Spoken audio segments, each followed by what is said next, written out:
Welcome back. For more on all our stories and others, please go to our website. That's channelstv.com and youtube.com/channelsweb. Log on to m.channelstv.com to watch us on any of your mobile devices or download the Channels TV app for Android, iOS and Windows devices from their respective stores.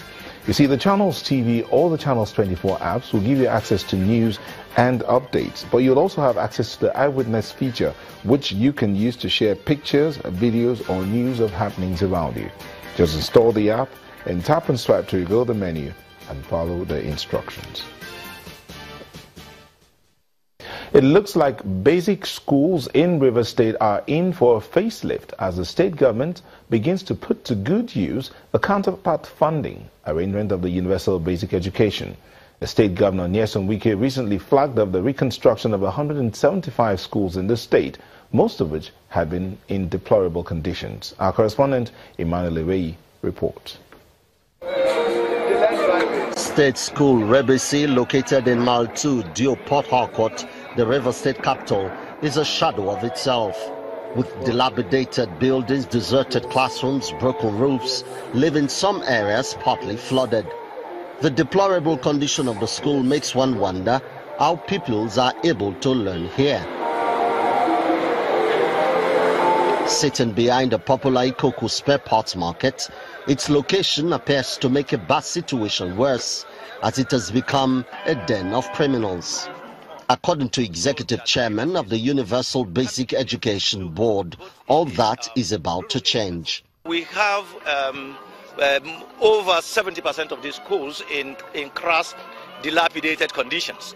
And so here the governor comes on board to say, I do not want to build new schools. Let us fix the old schools. And you can see the state of these schools. And it's like this, and even in worse conditions across River State than the rural areas.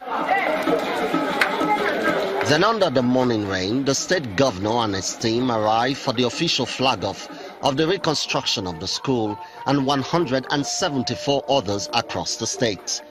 When we came on board, we saw that the state had not assessed our grant from the Universal Basic Education Authority. And so I directed the chairman to see that we pay our own counterpart fund to be able to assess that of the federal government. And I said, you must go to all the local governments, identify those schools that are in very bad condition. Those who renovate, will renovate. Those who reconstruct, will reconstruct. And then provide them with desks for children to use. The governor also leaves a word for those who use the premises for criminal activities. Now we have taken over our property. Don't enter here again. This is a place where children will use for learning. As the state governor symbolically hits the wooden windows as a mark of the work to be done, with a promise to fence off the spare part market, many expect to see these public schools become more conducive for learning in the coming months. Emmanuel Eweyi, Channels Television News. Well, they say actions speak louder than words. The governor heating the wooden window there, meaning that work is about to start. But let's go to Kogi State, where it's been stated that education tops the 5 thematic areas of the Kogi State administration. Governor Yahaya Bello reconfirmed this during a visit to the Kogi State University, where he said no stone will remain unturned to revamp the sector. This visit of Governor Yahaya Bello to the Kogi State University is expected to be a major step towards resolving the industrial action that has plagued this citadel of learning in the last 7 months. Members of the academics, traditional leaders, students, lecturers, top government functionaries and members of the governing council also joined to prefer solutions to the lingering crisis. The Vice-Chancellor, Mohammed Abdul Kadir, in his opening speech, highlights some critical challenges facing the university community. They should include constant interaction between government and the unions and effective follow-up to a gender-mutual partnership. We are optimistic that given the efforts of His Excellency and what is going to happen today, inshallah, the strike by academic staff university will soon be a history. The governor promises to settle all outstanding salaries and arrears before the end of this month. This he did while lamenting the high level of infrastructural decay in the university. Today, you compute the remaining salaries, the arrears of those that will be cleared. Whether you're on sabbatical, or you are on part-time, or you are on contract, for peace to reign, we'll pay you.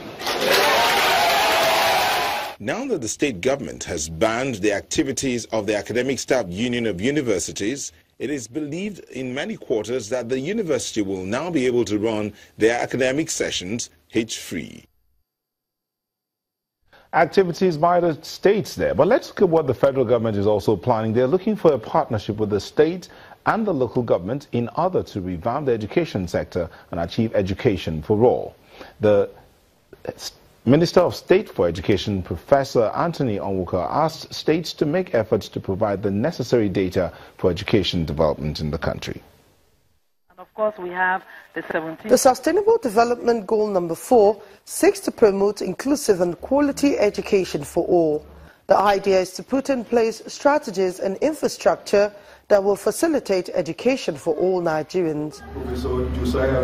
At this meeting, key players in the nation's education sector are seeking ways to synergize the effort for the attainment of the goal. The task of revamping the education sector is challenging. The ministry cannot do this alone. Our task is to coordinate national efforts to meet our national goals and objectives. It's our belief that with good planning, appropriate investment of resources, transparency, due process, effective collaboration and coordination of inputs and activities of government, and that of all stakeholders. Given this, we will all realize our vision of providing quality education to build and sustain adequate human capital for national development. I therefore implore you to strengthen the educational management information system, EMIS, in your states for proper coverage and reporting of data. One of the major threats to the attainment of this goal is a lack of adequate data on school enrollment. We want to go very far, and that is why you are carrying us all along. We understand what needs to be done. Already the challenges have been highlighted. We're going to go back and put our houses in order, especially to do with data collection, which, by the way, a lot of times when they do data collection, the private schools are overlooked. Now, most of our children are in private schools, so which means that by leaving them out, we're also denying our children. So we're going to correct that. The deadline for the attainment of the Education for All goal is 2030. Government across the 3 tiers are hoping synergies like this one are sustained for the target to be achieved. Amaka Okafor, Channels Television News. From education, let's talk gender issues. The United Nations Deputy Secretary General Amina Mohammed is calling for improved investment on issues that affect women. Mrs. Mohammed was speaking at a news conference in Abuja. The former Minister of Environment in Nigeria called on the government to upscale its intervention to uphold the rights of women. From the economy to stability and peace, we're not able to achieve our goals if we're only investing in half of the population. It is a nation and a continent's greatest asset, the human resource. And for that, women are often half of it, but lack the investments that we need. And these days we're facing different complexities. The context is different. It's not just a question of abject poverty. It's not just a question of those that are out of school or the maternal mortality rates that are so high. It is that the context that we are living in is that of conflict, extremism that is within many of our countries, and in particular Nigeria. So here, what we really want to do is to hear and bring the messages of women in decision-making, women who bear the brunt and carry the burden of many of the tragedies that we see, to see how we can come out of this, how we can be a constructive partner in finding the solutions to sustainable development. Deputy Secretary General of the United Nations, Amina Mohammed. Well, still ahead on News Track, some female lawmakers are concerned about the same issues as gender issues. We'll be back again. Don't go away.